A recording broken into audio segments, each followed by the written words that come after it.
नमस्कार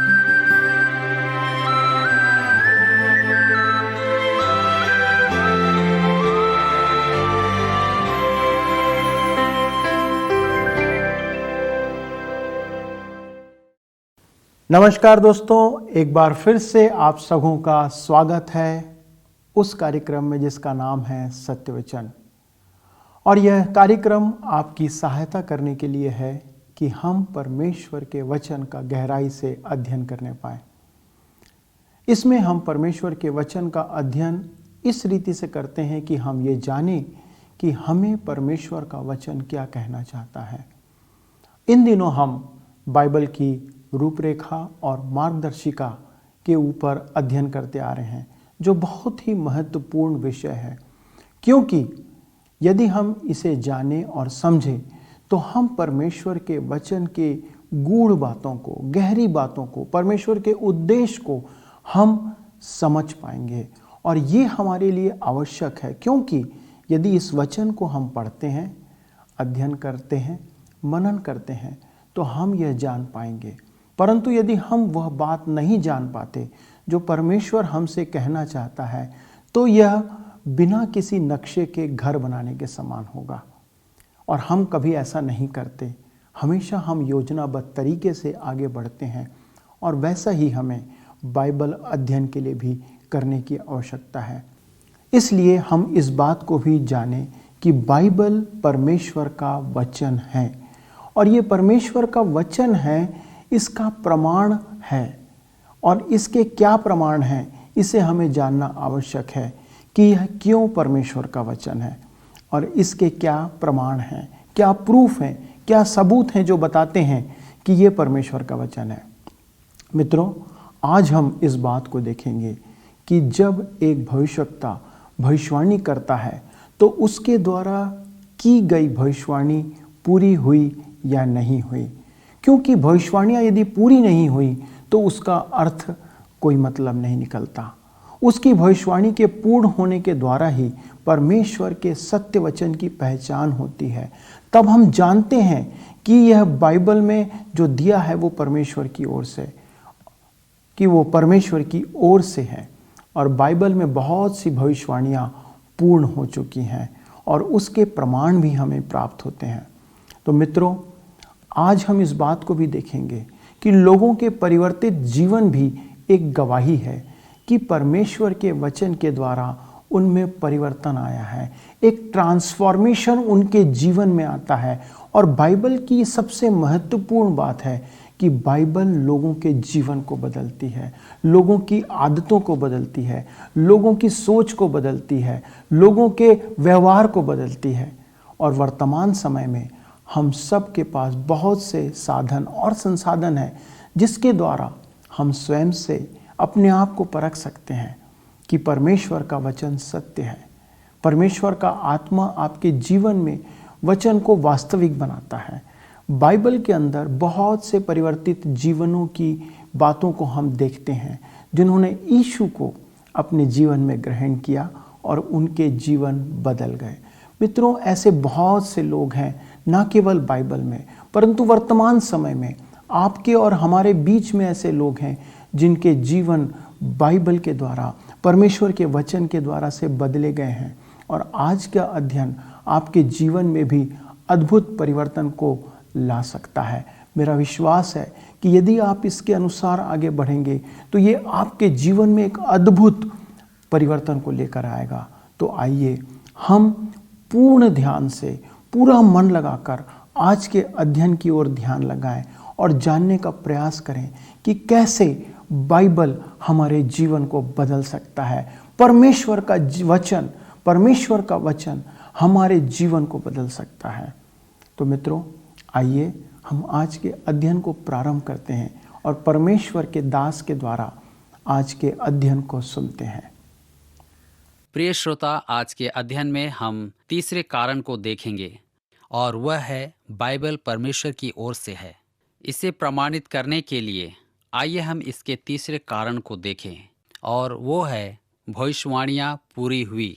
प्रिय श्रोता, यदि कोई मुझसे यह पूछता है कि पवित्र बाइबल परमेश्वर का वचन है, तो इसका एक प्रमाण दीजिए, तो क्या आप जानते हैं कि मेरा उत्तर क्या होगा? मेरा उत्तर होगा कि इसमें लिखी भविष्यवाणियाँ पूरी हुई है। जी हाँ, बाइबल की बहुत सारी भविष्यवाणियाँ पूरी हो गई है, जिसे आप झुठला नहीं सकते। और पवित्र बाइबल ऐसी भविष्यवाणियों से भरी पड़ी है जो पूरी हुई है। पवित्र बाइबल का 1/4 भाग जब लिखा गया, तब वो एक भविष्यवाणी के रूप में लिखा गया, अर्थात ऐसी बातें जो भविष्य में पूर्ण होने वाली थी, उसमें से एक बड़ा भाग पूरा हो चुका है, जो मनुष्य की कल्पना से दूर है। हम पवित्र बाइबल में उन हिस्सों को देख सकते हैं जहां पर भविष्यवाणियां पूर्ण हुई। कुछ भविष्यवाणियां ऐसी भी हैं जो भविष्यवक्ता के समय काल में पूरी हो गई। उदाहरण के रूप में हम देख सकते हैं कि पहला राजा की पुस्तक और उसका 22 अध्याय, जहां पर मिकायाह भविष्यवक्ता ने इस्राएल के राजा आहाब से कहा कि यदि वह अपनी योजना के अनुसार युद्ध भूमि में गया तो वह निश्चय हार जाएगा और मारा भी जाएगा। परंतु आहाब राजा के झूठे भविष्यवक्ताओं ने उससे कहा कि राजा विजयी होकर सकुशल वापस लौट आएंगे। परंतु मिकायाह की कही हुई बातें राजा को अच्छी नहीं लगी, इसलिए राजा आहाब ने आदेश दिया कि भविष्यवक्ता मिकायाह को बंदीगृह में डाल दो, और जब तक मैं कुशल से न लौट आऊं तब तक इसे दुख की रोटी और पानी दिया करो। और मिकायाह ने कहा, यदि तू कभी कुशल से लौटे तो जान ले कि यहोवा ने मेरे द्वारा नहीं कहा। फिर उसने कहा, हे लोगों, तुम सब के सब सुन लो। जी हाँ, परमेश्वर ने मिकायाह के द्वारा स्पष्ट रूप में राजा आहाब से बातें की।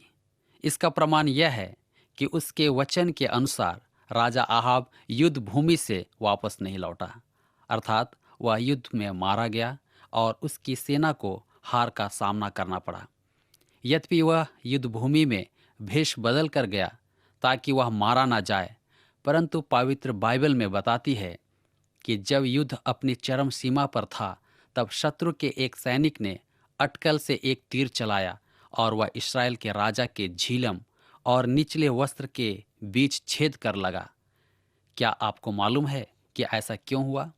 यह इसलिए हुआ क्योंकि उस तीर में आहाब राजा की मृत्यु लिखी थी और उस तीर ने राजा को ढूंढ निकाला। यह इसलिए भी हुआ क्योंकि मिकायाह भविष्यवक्ता ने सही भविष्यवाणी की थी। ऐसी घटना हम दूसरे स्थान में भी पाते हैं। दूसरा राजा उसका 19 अध्याय और 32 पद। दूसरा राजा उसका 19 अध्याय और 32 पद। यहाँ पर लिखा है, यशायाह भविष्यवक्ता ने भविष्यवाणी की और कहा कि अश्शूर का राजा यरूशलेम नगर में न तो प्रवेश करने पाएगा और न ही इस नगर पर कोई तीर मारने पाएगा। अब यहाँ पर एक रुचिदायक बात यह है कि मिकायाह की भविष्यवाणी पूरी हो गई थी, क्योंकि एक सैनिक ने अटकल से या अंदाज लगाकर एक तीर मारा और वह राजा आहाब को लग गया। परंतु यशायाह की भविष्यवाणी यह है कि कोई यरूशलेम पर तीर नहीं चलाएगा। क्या आप सोच सकते हैं कि 200,000 सैनिकों में से किसी के पास इतनी हिम्मत नहीं थी कि वह एक तीर यरूशलेम की शहर पनाह के अंदर मारे? क्या कोई तीर नहीं मार सकता था? वे तीर मार सकते थे, लेकिन ऐसा नहीं हुआ, क्योंकि यदि शत्रु यरूशलेम शहर के अंदर तीर मार देते तो लोग यही समझते कि यशायाह परमेश्वर के द्वारा भेजा गया भविष्यवक्ता नहीं है। परंतु यशायाह ने 700 साल पहले यह भी भविष्यवाणी की थी कि एक कुंवारी गर्भवती होगी और एक पुत्र को जन्म देगी। यह भविष्यवाणी भी पूरी हो गई है, जो यीशु मसीह के जन्म के 700 साल पहले की गई थी।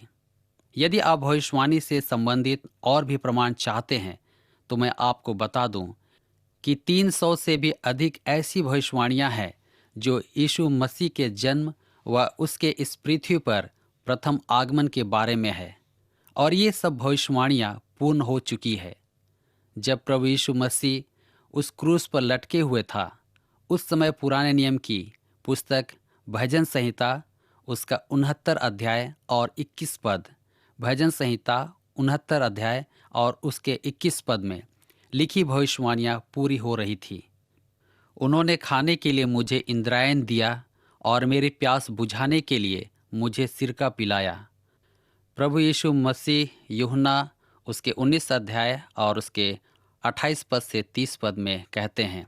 यूहन्ना 19 अध्याय उसके 28 और 30 पद में 30 पद में इस प्रकार से लिखा है, जब यीशु ने वह सिरका लिया तो कहा, पूरा हुआ, और सिर झुकाकर प्राण त्याग दिए। यह बहुत आश्चर्यजनक है, जिसकी कल्पना मानव नहीं कर सकता।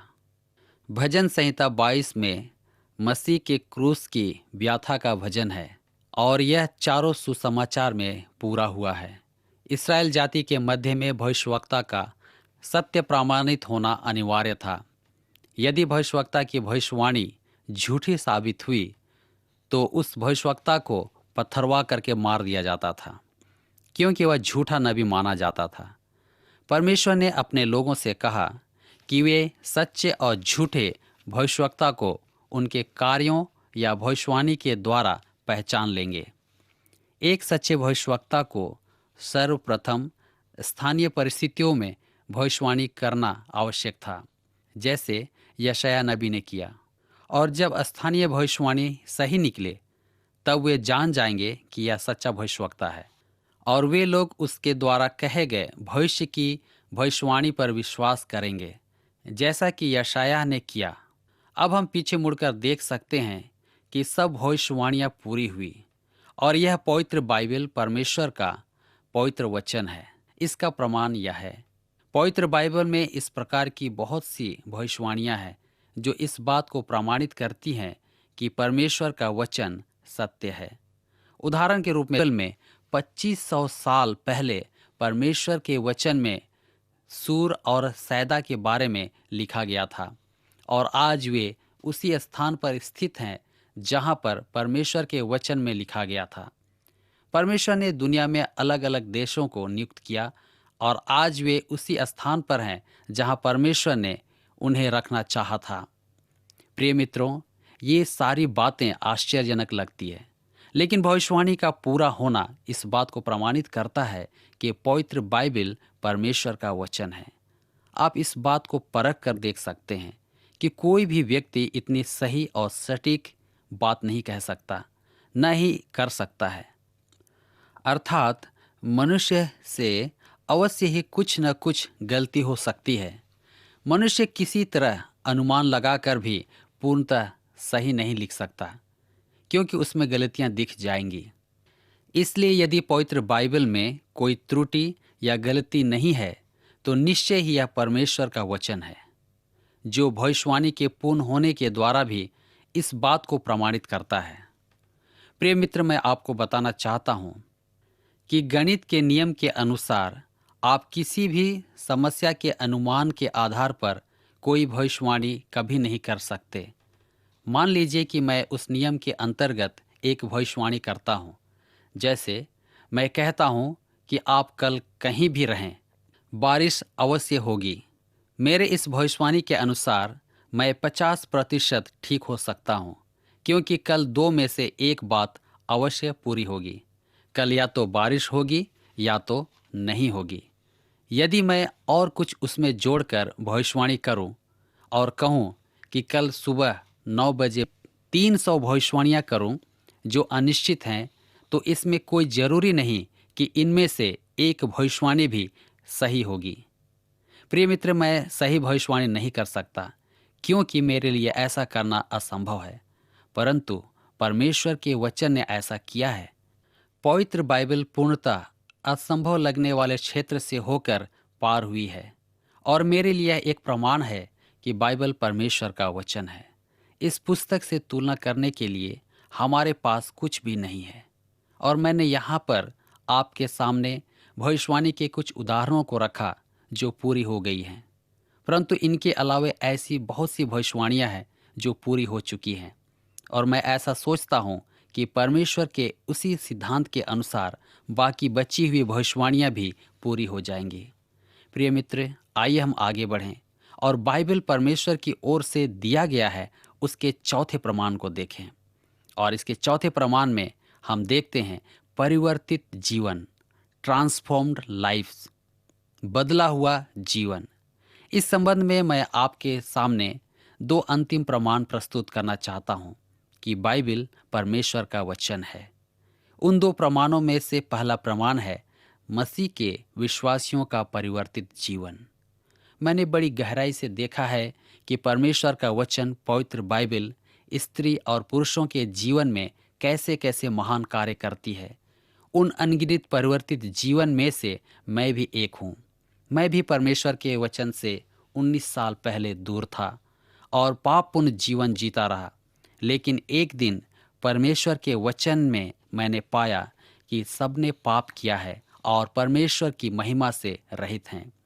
बाइबल के रोमियो की पत्री उसके 3 अध्याय उसके 23 पद में ऐसा लिखा हुआ है।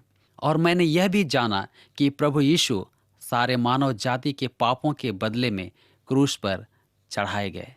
मेरे पापों के बदले भी वे क्रूस पर चढ़ाए गए। इसलिए मैंने अपने पापों के लिए पश्चाताप किया और प्रभु यीशु से माफ़ी मांगी, क्योंकि पवित्र बाइबल में लिखा है, पहला यूहन्ना की पत्री उसका 1 अध्याय और 9 पद। पहला यूहन्ना की पत्री 1 अध्याय और उसका 9 पद। यदि हम अपने पापों को मान लें तो वह हमारे पापों को क्षमा करने में और हमें सब अधर्म से शुद्ध करने में विश्वास योग्य और धर्मी है। जी हाँ, इस वचन के अनुसार मेरा जीवन 15 फरवरी 1990 में परिवर्तित हो गया। मेरा जीवन अब क्षमापूर्ण और शांतिमय जीवन बन गया है और उसकी सेवा में बना हुआ हूँ।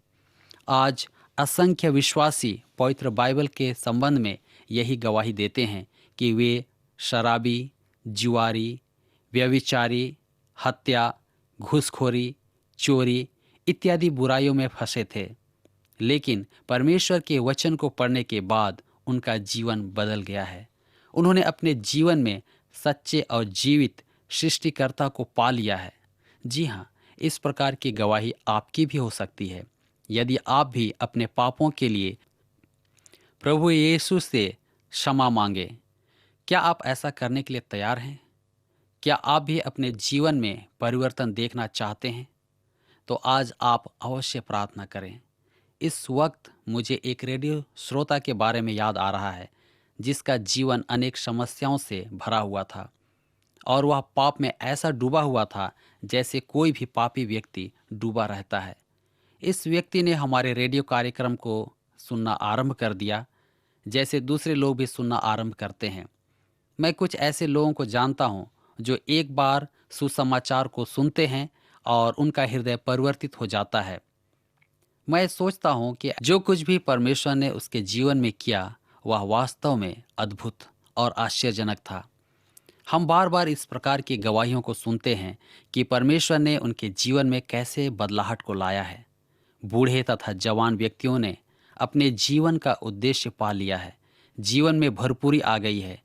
परिवार टूटने से बच गए और टूटे हुए परिवार फिर से बस गए हैं। कई शराबी और नशीली पदार्थों का सेवन करने वालों ने अपनी बुरी आदत से छुटकारा पा लिया है। प्रिय श्रोता, लोगों के जीवन में परिवर्तन तब हुआ जब वे यीशु के पास आए। आज यदि आप भी चाहते हैं कि आपके जीवन में परिवर्तन आए, तो अभी इसी समय आप प्रभु यीशु के पास शरण में आ जाएं। वह आपके पापों से और आपकी बुरी आदतों से पूर्ण रूप से छुटकारा देंगे और आपको एक परिवर्तित जीवन देंगे। आप प्रभु यीशु के सामने अपने पापों को स्वीकार कर लें और कहें कि हाँ प्रभु, मैंने आपके विरोध में पाप किया है और अब मैं पछतावा करता हूँ। कृपया मुझे क्षमा करें और मेरे जीवन को नया बना दें। प्रिय मित्र, जब आप ऐसा करते हैं तो परमेश्वर आपके जीवन को बदलने के लिए तैयार है, क्योंकि उसका वचन जीवन को बदलने वाला वचन है। मैं आपको बताना चाहता हूँ कि जब मैंने बाइबल सेमिनारी की शिक्षा को प्राप्त किया तो मैं बहुत उत्साहित हुआ और परमेश्वर के वचन से हर प्रकार के प्रश्नों का उत्तर देने के लिए तैयार था और चाहता था कि कोई मुझसे कुछ पूछे ताकि मैं उसे जवाब दे सकूं। मैंने बहुतों तक परमेश्वर के वचन को पहुंचाया, लेकिन उनके जीवन में कोई परिवर्तन नहीं आया। तब मुझे मालूम हुआ कि जो वचन मैं उन्हें दे रहा हूं वह मेरे सांसारिक ज्ञान पर आधारित वचन है, न कि परमेश्वर के पवित्र वचन पर आधारित वचन। तब मैंने अपने ज्ञान के घमंड के लिए प्रभु से माफ़ी मांगी और पवित्र बाइबल के वचन को लोगों तक सरलतापूर्वक पहुंचाने का प्रयत्न किया, क्योंकि केवल परमेश्वर का पवित्र वचन ही एक पापी के जीवन को बदल सकता है और उसे पापी से संत बनाता है। प्रिय मित्र, हम इस अध्ययन में यह देख रहे हैं कि बाइबल परमेश्वर का वचन है और इसको समझने के लिए अब तक हमने 4 कारणों को देखा है। आइए हम आगे बढ़ते हुए इसके 5वें कारण को देखें, जिसके द्वारा हमें मालूम होता है कि पवित्र बाइबल परमेश्वर का वचन है। तो 5वां कारण है, परमेश्वर का आत्मा वचन को वास्तविक बनाता है। परमेश्वर का आत्मा वचन को वास्तविक बनाता है। जैसे कि मैंने पहले ही कहा था कि मैं अपने सांसारिक ज्ञान के आधार पर वचन बांटता था, लेकिन इसे छोड़ने का भी एक कारण है, क्योंकि आज मैं उस स्थान पर पहुंच गया हूं जहां पर मैंने सिर्फ विश्वास ही नहीं परंतु यह जानता हूं कि पवित्र बाइबल परमेश्वर का वचन है। इसने मेरे हृदय के विचारों को और मेरे जीवन को भी बदल दिया है। परमेश्वर का दास पौलुस कुलुस्से में रहने वाले उन विश्वासियों से बातें करते हुए कहता है कि मैंने तुम्हारे लिए प्रार्थना की है कि तुम परमेश्वर के सारे आत्मिक ज्ञान और समझ सहित परमेश्वर की इच्छा की पहचान में परिपूर्ण हो जाओ। कुलुस्सियों की पत्री उसके 1 अध्याय और उसके 9 पद में हम इन बातों को पाते हैं। पौलुस की यह प्रार्थना उन विश्वासियों के लिए जरूरी थी ताकि वे परमेश्वर के वचन पर पूर्ण रीति से निर्भर हो सकें। मैं तो यह भी चाहता हूं कि परमेश्वर का आत्मा उनके हृदय में इस बात को स्पष्ट कर दे ताकि उन्हें किसी प्रकार की पूर्वावशेष विज्ञान और किसी अपनी जानकारी की जरूरत न पड़े, जिससे उन्हें परमेश्वर के वचन को प्रमाणित करने के लिए बार बार कोई प्रमाण ढूंढना पड़े।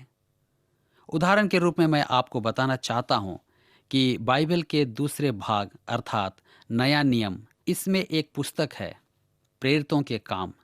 इस पुस्तक के दूसरे अध्याय में परमेश्वर के एक दास पतरस ने पवित्र आत्मा में भरकर कहा, पापों से पश्चाताप करो और अपने मनों को प्रभु की ओर फेर लो। पतरस के इस प्रवचन को पवित्र आत्मा ने सुनने वालों के लिए वास्तविक बना दिया और सुनने वालों के हृदय उस वचन से छिद गए और उन्होंने यीशु को अपने हृदय में ग्रहण किया और उसी दिन लगभग 3000 लोगों के जीवन बदल गए और वहाँ की स्थानीय कलीसिया में सम्मिलित हो गए। प्रिय मित्र, यहाँ पर आप थोड़ा ध्यान दें कि प्रचारक या सुनने वाला दोनों ही एक यंत्र के जैसे हैं, परंतु पवित्र आत्मा ही है जो सुनने वाले के लिए वचन को वास्तविक बनाता है कि वह सुनकर उस पर अपने विश्वास को ला सके। एक बार एक जवान प्रचारक ने अपने मित्र को बताया कि विज्ञान जगत ने पवित्र बाइबल के अवशेषों को खोज निकाला है और यह अद्भुत है, परंतु उसके मित्र ने बड़ी सरलता से उसकी ओर देखते हुए कहा, मैं इसमें कोई नई बात नहीं देखता। यह सुनकर उसका मित्र निराश हो गया, क्योंकि इसने उसके बताए हुए बातों के प्रति कोई खुशी नहीं दिखाई। आखिरकार उसने अपने मित्र से पूछ ही लिया कि क्या तुम इससे अचंभित नहीं हुए कि उन्होंने एक नए प्रमाण को खोज निकाला है। उसके मित्र ने बड़ी सरलता से उसका जवाब देते हुए कहा, मैं पहले से ही जानता हूँ कि यह परमेश्वर का वचन है, इससे पहले कि पुरावशेष विभाग इसे खोज निकाले। मित्र ने पूछा, तुम्हें कैसे मालूम कि यह परमेश्वर का वचन है? फिर उसके मित्र ने कहा, परमेश्वर का आत्मा मेरे जीवन में वचन को वास्तविक बना रहा था और मैं विश्वास करता हूँ कि परमेश्वर का आत्मा न केवल परमेश्वर के वचन को वास्तविक बनाता है, परंतु वह आपके प्रतिदिन के जीवन में भी क्रियाशील बनकर इसे सुगंधित बनाता है और आपको भरोसा भी दिलाएगा कि आप कहने पाएंगे कि मैं जानता हूँ कि यह परमेश्वर का वचन है। मित्रों, मैं आशा करता हूँ कि आज आपने उस बात को जाना होगा कि कैसे बाइबल हमारे जीवन को बदलती है। आज हमने उन 3 कारणों को देखा कि क्यों बाइबल परमेश्वर का वचन है। पहला था भविष्यवाणियां जो पूर्ण हो चुकी हैं। दूसरा था परिवर्तित जीवन, हमारा जीवन जो बदल जाता है। और तीसरा है परमेश्वर का आत्मा वचन को वास्तविक बताता है। इन तीनों कारणों को देखने के बाद आज आपका मन क्या कहता है? क्या आप नहीं चाहते कि आप भी सच्चाई को जानें और स्वीकार करें?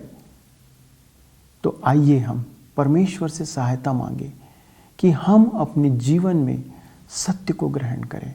और सत्य कौन है? सत्य प्रभु यीशु मसीह है।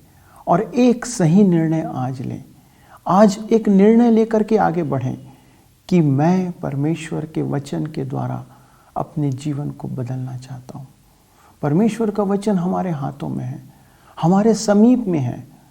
और यदि हम उस पर विश्वास करते हैं, भरोसा करते हैं, तो परमेश्वर का वचन परमेश्वर की आत्मा के द्वारा से हमारी सहायता करेगा कि हम उसके अनुसार अपने जीवन को बदलने पाएं। मित्रों, आज का कार्यक्रम आपको कैसा लगा? कृपया हमें लिखकर बताएं। हमें आपके फ़ोन का, आपके पत्रों का, आपके ईमेल्स का, आपके मिस कॉल का इंतज़ार है, क्योंकि हम उसके द्वारा से जान पाते हैं कि हमारा कार्यक्रम आपको कैसा लग रहा है। आपके सुझाव हमें चाहिए और बेहतर तरीके से आपके सामने प्रस्तुत करने पाए। तो मित्रों, आज का समय यहीं समाप्त होता है। अगले कार्यक्रम में आपसे फिर मुलाकात होगी, लेकिन उसके पहले आइए हम प्रार्थना करें और आज के कार्यक्रम को समाप्त करें।